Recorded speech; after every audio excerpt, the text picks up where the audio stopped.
Ya. Bueno, nuestro tema es identificación y evaluación del patrimonio del siglo XX.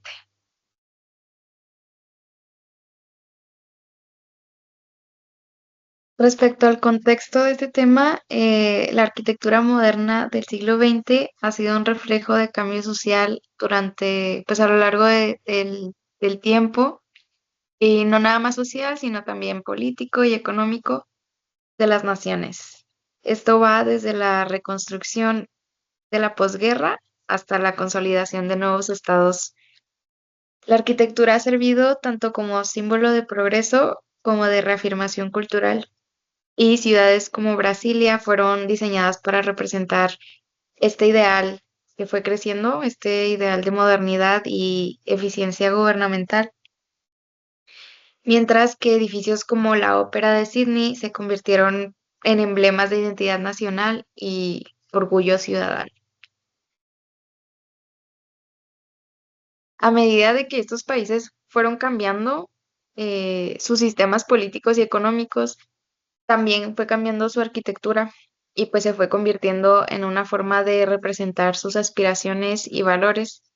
En la segunda mitad del siglo XX, muchas naciones pues lograron independizarse después de haber sido colonias que usaron la planificación urbana y el diseño de edificios como símbolo de una nueva identidad.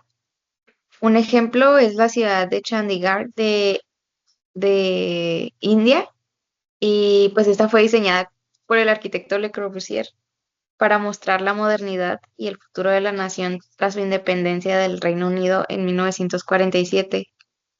Básicamente, pues esta ciudad em, tuvo como un rediseño para pues crear esta modernidad que fue creciendo a lo largo del tiempo y pues también trascender su independencia.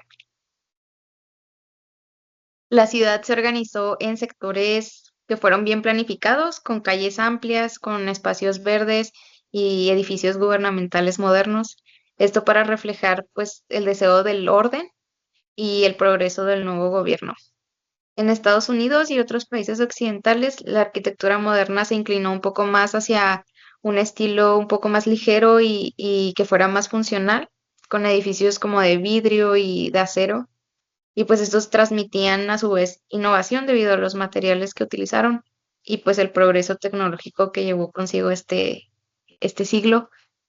Y pues estos diferentes estilos arquitectónicos muestran cómo estos edificios y ciudades no solo cumplen una función que es práctica, sino que también comunican los valores y aspiraciones que va surgiendo en cada sociedad.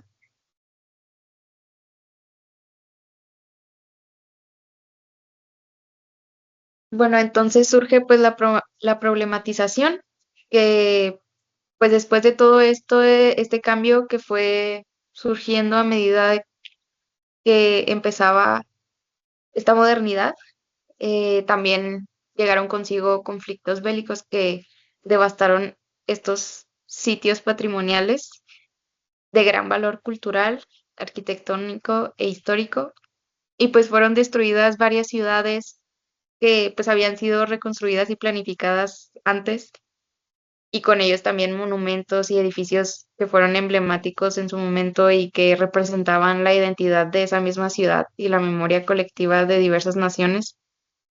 La posguerra trajo consigo el desafío de decidir qué sitios reconstruir, bajo qué criterios y con qué recursos. Y pues esto fue generando dilemas sobre la autenticidad, la funcionalidad y la resignificación de cada patrimonio que fue afectado. Y pues uno de los principales problemas que surge después de todo esto que radica en la toma de decisiones respecto a la reconstrucción de estos sitios. Como se empiezan a cuestionar como qué, qué valor tenía cada patrimonio que fue destruido, o pues qué tan importante era el patrimonio. Y bueno, pues ya surgen criterios que se utilizaron para decidir cuáles iban a ser reconstruidos y cuáles no. Y bueno, también un problema era que pues existía falta de registros y falta de planos específicos de cada uno para hacer su reconstrucción tal cual era. Y bueno, pues con ello surgió también la prioridad de modernizar estos patrimonios. Como primer ejemplo de la restauración de edificios mediante ya sea ilustraciones o algunas otras pinturas, como es el caso de Varsovia, de cómo se llevaron a cabo las restauraciones de patrimonios antiguos dado a la falta de documentación. Entonces, vamos a dar introducción a Varsovia Casco. La reconstrucción de este patrimonio se logró gracias a las detalladas pinturas hechas por el artista Bernardo Bellotto. Estas fueron de gran utilidad, puesto que sirvieron para la referencia al restaurar la arquitectura original de este sitio. Esta no solo se enfocó en los edificios individuales, sino que también se buscó la manera de darle la identidad o autenticidad que tenía este centro, ya sea al espíritu, y se emplearon materiales originales siempre que pudo ser posible, ya que pues, no había mucha información al respecto. Y se siguieron técnicas tradicionales del área. Eh, para preservar la autenticidad del entorno urbano. Gracias a este esfuerzo colectivo, el centro histórico de Varsovia fue declarado Patrimonio de la Humanidad por la UNESCO en 1980, reconociendo así la labor excepcional de reconstrucción y conservación del patrimonio cultural. En cuanto al proceso de reconstrucción o restauración más a fondo, eh, tenemos 4 puntos. El primero son son las pinturas de Bellotto. Estas mostraban con gran precisión las fachadas de los edificios y la disposición de las calles y los elementos ornamentales de los mismos, lo que permitió una reconstrucción lo más cercana posible. Registros históricos y fotografías antiguas. Aunque muchas se perdieron durante la guerra, algunas imágenes ayudaron a complementar la información visual. En tercer punto son los métodos de construcción tradicionales. En estos se emplearon técnicas y materiales similares a los originales, asegurando que la reconstrucción reflejara fielmente el carácter histórico del área. Y cuarto y último es la colaboración entre arquitectos e historiadores. La reconstrucción solo buscó replicar la apariencia, no solo buscó replicar lo que era la apariencia visual, sino también recuperar la funcionalidad y el espíritu del barrio original. Después tenemos lo que es el ejemplo 2, que es el edificio del Reichstag. El Reichstag de Berlín es un edificio histórico que fue construido entre 1884 y 1894. La función de este edificio era, bueno, la función original era servir como una sede del Parlamento del Imperio Alemán, diseñado por el arquitecto Paul Wallot en estilo neorrenacentista. Fue escenario de importantes hechos históricos, como el incendio de 1933, que fue lo que trajo su declive, por así decirlo, y que marcó el ascenso del nazismo durante la Segunda Guerra Mundial. Quedó severamente dañado y en la Guerra Fría permaneció abandonado cerca del muro de Berlín. Tras la reunificación de Alemania en 1990, se decidió llevar a cabo una restauración del mismo para devolverle su función parlamentaria. Esta renovación estuvo a cargo del arquitecto Norman Foster entre los años 1992 y 1999. Norman Foster, en, en el proceso de restauración, vio la oportunidad de integrar una moderna cúpula de vidrio y acero, símbolo de transparencia y democracia. Esta cúpula permite a los visitantes observar el trabajo de los legisladores y disfrutar de vistas panorámicas de la ciudad. Eh, Igual que en la obra anterior, indagamos en lo que era la restauración más a fondo y tenemos tres puntos a destacar, los cuales son la cúpula de vidrio y acero que fue implementada por el arquitecto Norman Foster.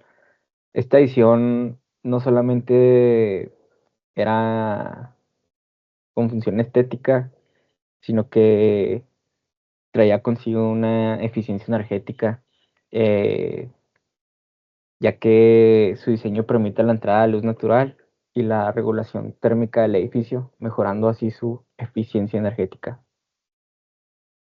Eh, hablando más de esta estructura, fue la construcción de una nueva cúpula transparente que reemplazó la original dañada en la guerra. Esta estructura simboliza, como ya lo mencionamos en la diapositiva anterior, la transparencia y la democracia, permitiendo a los ciudadanos observar las sesiones parlamentarias desde arriba. En cuanto a la historia, Foster decidió mantener algunos daños originales provocados por el incendio en las paredes interiores, como marcas de balas de la Segunda Guerra Mundial, para que el edificio sirviera como testimonio de su historia.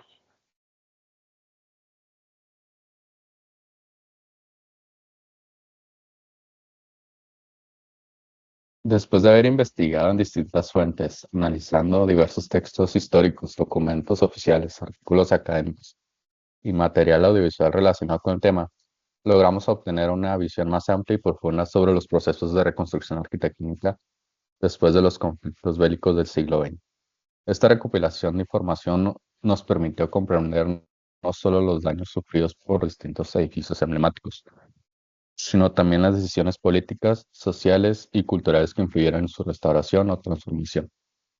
A partir de este análisis y del interés por entender cómo la arquitectura puede convertirse en un símbolo de resiliencia y de memoria histórica para las naciones, llegamos a formular nuestra siguiente pregunta de investigación, la cual busca profundizar en el impacto de estas reconstrucciones en la identidad y el desarrollo de las ciudades afectadas por la guerra, la cual es qué técnicas y materiales se utilizaron en la reconstrucción de sitios patrimoniales, cuando la documentación histórica era limitada. Cuando la documentación histórica era insuficiente o incompleta, los restauradores y arquitectos se enfrentaron al desafío de reconstruir sitios patrimoniales adoptando diversas técnicas y materiales que permitieran devolverles su significado y relevancia cultural. Estas intervenciones variaron desde la reconstrucción fiel basada en la recuperación de elementos originales hasta reinterpretaciones contemporáneas que combinaban modernidad y tradición, siempre con el objetivo de preservar la memoria histórica del lugar. En algunos casos emblemáticos como Frauenkirche de Dresde en Alemania, destruida durante los bombardeos de la Segunda Guerra Mundial, se aplicó el enfoque de anastilosis, que consiste en reutilizar e integrar en la nueva estructura los fragmentos originales rescatados de los escombros. Los restos de piedra calcinados fueron cuidadosamente catalogados, restaurados y recolocados junto a materiales modernos, como concreto y acero, logrando un equilibrio entre la recuperación de la materialidad histórica y las exigencias esculturales, estructurales contemporáneas. Este proceso no solo devolvió al edificio su silueta característica en el paisaje urbano, sino que también se convirtió en un símbolo de resiliencia y reconciliación. En otros casos, como la Catedral de San Miguel y Santa Gúdula en Bruselas, la falta de planos detallados o registros suficientes sobre elementos decorativos y arquitectónicos llevó a los restauradores a incorporar tecnologías digitales avanzadas a través de modelado tridimensional y recreación digital. Fue posible reconstruir detalles ornamentales y estructurales que se habían perdido, logrando así una integración armónica entre lo recuperado y lo reinterpretado. Estas herramientas tecnológicas permitieron aumentar la precisión en la restauración y abrir nuevas posibilidades en la conservación del patrimonio. Ante la imposibilidad de recuperar o replicar fielmente ciertos elementos, Algunos proyectos optaron por una reinterpretación contemporánea de los sitios patrimoniales. Este enfoque combinó diseño moderno con referencias estílicas y simbólicas del pasado, respetando la esencia del lugar sin caer en falsificaciones históricas. Así las nuevas intervenciones se integraron como capas visibles del tiempo, reflejando las transformaciones sociales y culturales ocurridas tras los conflictos bélicos. Este enfoque híbrido entre la restauración fiel y la reinterpretación moderna evidencia la evolución en las prácticas de conservación del patrimonio en el siglo XX. La noción de autenticidad dejó de centrarse exclusivamente en la materialidad original para ampliarse hacia la perseveración del significado histórico, el valor simbólico y la memoria colectiva de los sitios. En este contexto, los procesos de reconstrucción se transformaron en actos de diálogo entre el pasado y el presente, asegurando que estos lugares continúen siendo testigos vivos de la historia y transmitiendo sus legados a futuras generaciones.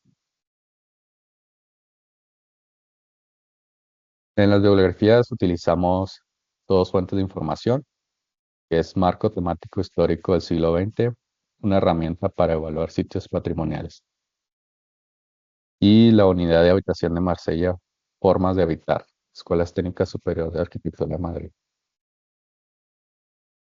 Eso fue todo por nuestra parte. Buenas noches o buenos días.